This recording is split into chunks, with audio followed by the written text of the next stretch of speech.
Okay, you want to make a sluice spots. That's not hard really.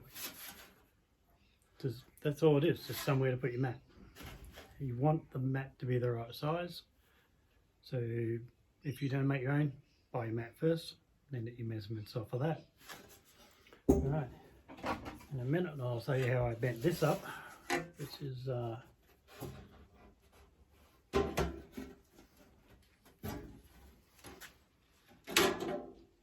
if you don't have enough water flow, put that in first, and I'll add a little bit of water. If you don't want to use it, don't use it.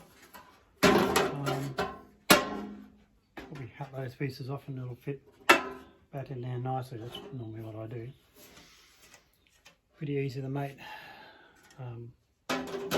Take your measurements off your sluice, work your bends. Bends would only be there and there, and then whatever your angle you want, do a mark there, draw a line, and come out 100 or whatever you need to come out. Draw another line there, and that's where you cut. And later on I'll show you how I bent that up. Alright, you might think you don't need one of these. Well,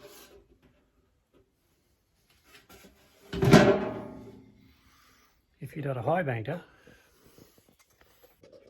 I could have built my own high banker, but in the end I just went out and bought one. It was just so much easier. So that's where I bought the high banker from, and that mob there. But then I bought the hopper off of this mob here, the top piece. Then I just adapted up the pipe width, so the pipe width now is totally different, and I just love the way the jets suit back up into there and it just holds the material up. So that's the big deal. Not that I'm allowed to use it in Queensland, but when I go to Victoria, I definitely it comes with me. But the problem I have with this is the water coming out of here undermines the leads here, and you end up digging a hole under your leads, and yeah, then it wants to fall over. By putting one of these in, you can chuck a mat in if you want. It's really not necessary with the dream mats, but if you want to, you can chuck a mat in. They're just held in place by clamps, and then that lets your water further away, drops out of the way, right out of the way. If it's still not happy where the water's coming out, you can chuck another one of these just under it, and you can move the water wherever you want to put it. Now, to make these stand up, instead of putting leads on them, all I done is put these little chairs under. I got them second hand and they weren't that dear. So they pack up like that.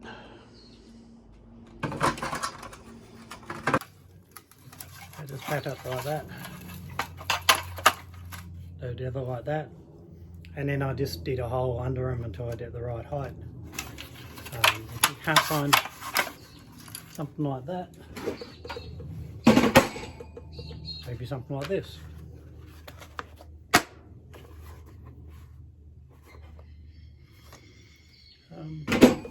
There's lots of different ways you can do that.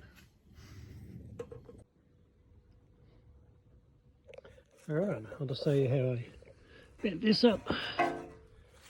It's the same principle if you're bending anything at all up. I'll just show you the way I do it.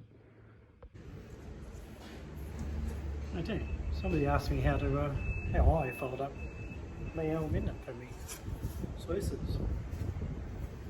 Alright, so I thought I'd show you something a little bit different.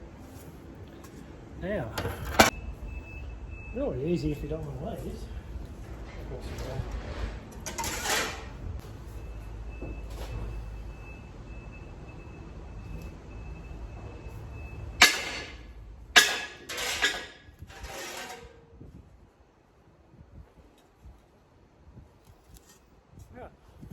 one way to do it. Let's show you another way.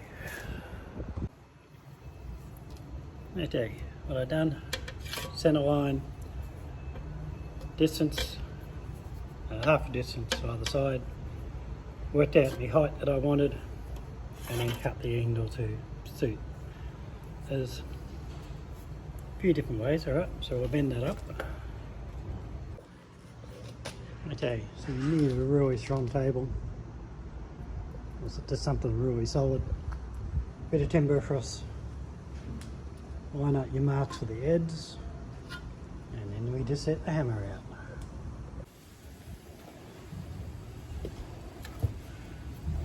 We'll start off with the rubber mallet.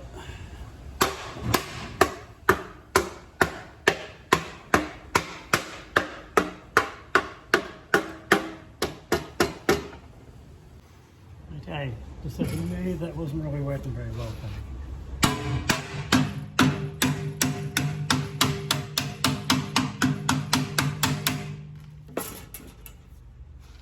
Then you can go to your normal hammer.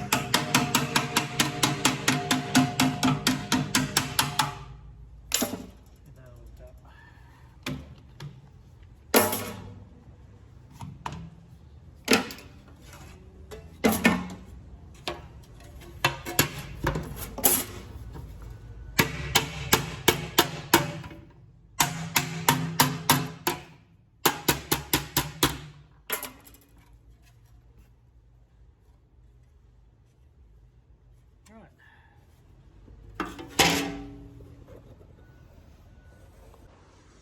And there we have a set of wings for the sluice pots.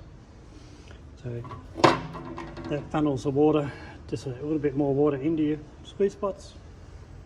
If you need it, put it on. If you don't have to. Just make this a little bit narrower than what your sluice pots is, so it just fits in neatly. Alright, and to bend the normal sluice pots up, exactly the same thing. You'll need a bit of table, this all on the table. Depends on how long you want to make it. Alright. Alright, if you want to get fancy, you can roll the edges over. Makes it a little bit less sharp and a little bit nicer.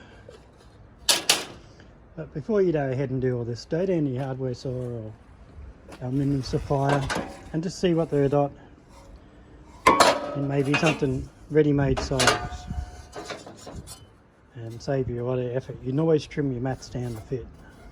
And you don't have to do aluminium, you can do even plastic.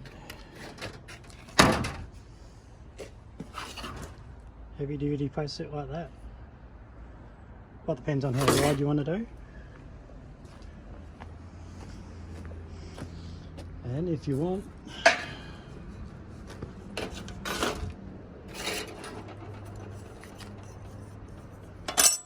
put up a little bit of aluminium like that.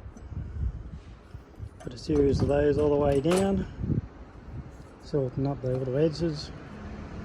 Job's done. You could even sorting in something like that. That works in so many ways. It's sold there, in the middle, and on the back edge. All you gotta do is look around with an open mind and just see what pops up.